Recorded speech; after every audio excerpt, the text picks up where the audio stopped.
Existential nihilism is the idea that life has no intrinsic meaning or value to it.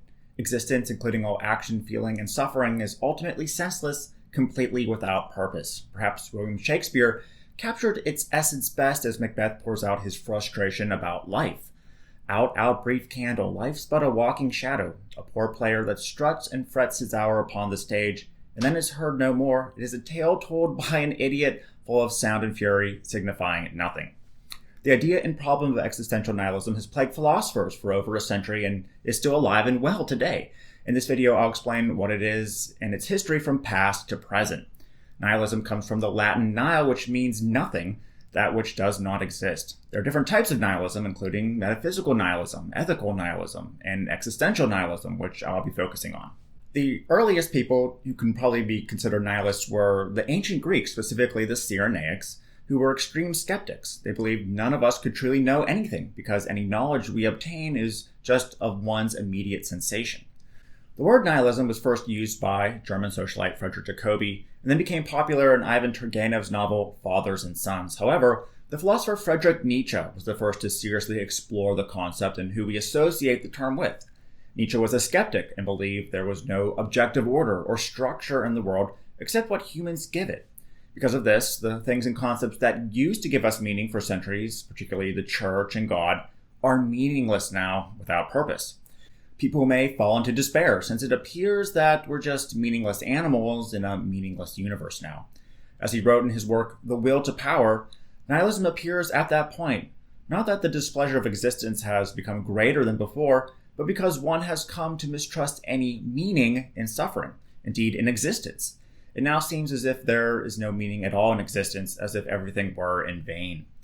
This collapse of meaning, relevance, and purpose, he believed, will be the most destructive force in history. He wrote, "What I relate is the history of the next 2 centuries. I describe what is coming, what can no longer come differently, the advent of nihilism. For some time, our whole European culture has been moving as toward a catastrophe with a tortured tension that is growing from decade to decade." Nietzsche actually wrote about 2 different types of nihilism, active and passive nihilism. Passive nihilism recognizes that there will never be any meaning in the world, and passive nihilists should try to separate themselves from their wills and desires to reduce suffering as much as possible. He called this a will to nothingness. Ultimately, though, this will to nothingness is still a will, and thus will end up being a futile attempt that ends in deep despair of the individual embracing a mass movement like a church, a cult, political party, again, to find some meaning. On the other hand, one could be an active nihilist. If this was a possibility for us, we should try and choose this option, he thought. Active nihilists are those individuals who actively destroy our old, fake, false virtues, like those in Christianity, for example, and begin constructing our own subjective beliefs and interpretations of meaning. Like a sculptor, we bash away false meaning and start to chisel our very own. By writing about active nihilism, Nietzsche paved the way for the existentialist movement of the 20th century, which dealt with possible answers to existential nihilism. At the heart of the existentialism movement was the French philosopher Sartre, who believed meaning-making was really one's essence and purpose to existence.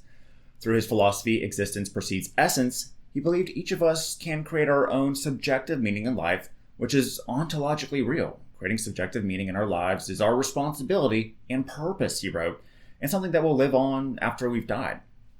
However, many remained unconvinced, including fellow French existentialist Albert Camus, the founder of absurdism. According to Camus, a conflict occurs when we go to create meaning and find the universe is actually really cold, chaotic, and utterly devoid of any meaning at all. It's this contradiction between our mind's search for meaning and the reality of nature that Camus calls the absurd. Creating meaning is perfectly fine for absurdists. We just have to remember that any meaning we make is transient and fleeting at best. Plus, in the end, everything is nullified by death and fully meaningless. After all, the world is an absurd place, and we're just a speck in a gigantic universe that will continue to exist long after humanity is gone. Scientific research throughout the 20th and 21st centuries don't initially seem to help solve the problem of existential nihilism either. Physics, including Einstein's concept of general relativity, seem to point to a deterministic world with no free will and a future that's already happened. Studies in neurology and genetics seem to indicate our decision-making process is but that of an illusion.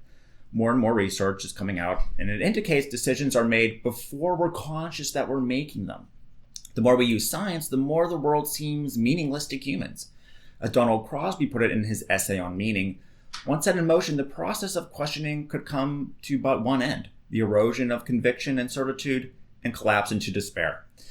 To summarize where we're at, first, humanity discovered there's no objective meaning and no God. However, we discovered we can create our own subjective meaning, which was real. But now it appears this subjective meaning could also, well, be meaningless too. According to philosopher Alan Pratt, by the end of the 20th century, nihilism took up two different camps. First, we have the nihilistic hedonists, or as I call them, the doomers, and then there are the anti-foundationalists, or as I call them, cheerful nihilists. So on one account, the term nihilism is used to describe those individuals who've essentially given up on life, and they're bitter about it. They're self-centered, indifferent to things outside of themselves, and have no hope that the future will ever get better. Think of the doomer meme and the individual who sits around and plays video games all day in their mom's basement. Now, on the other hand, are the anti-foundationalists, also referred to as postmodernists, who believe that there's no real thing as truth and knowledge. Almost like the ancient Cyrenaics, they're grounded in relativism and think no one can really know anything for sure. This includes fully knowing the concept of existential nihilism, and because of this, one should embrace nihilism as if it were eating a piece of toast, without the angst and fear the 20th century philosophers assigned to it. Yes, there's no real meaning in the universe, and there never will be, but that's okay. We can still enjoy life and go about it as we please with freedom and liberty. Is the right answer to existential nihilism just to accept it and go about your day? Have we been making too big a deal of nihilism from the very start?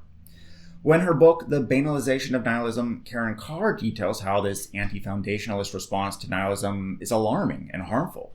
When nothing matters, it creates an environment where those with the most power can determine for others their beliefs, morals, and truths. They can manipulate the media, turn others against each other, and use their power to dictate truth. Yes, that's right. The same fears and concepts Nietzsche discussed in The Will to Power a century ago seem to be playing out today. So is existential nihilism correct?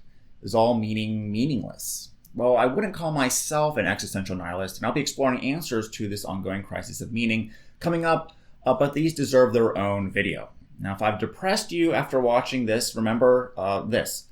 Nietzsche, although being highly skeptical of everything, welcomed nihilism's coming and believed that one day nihilism could be overcome. He wrote, "I praise, I do not reproach nihilism's arrival.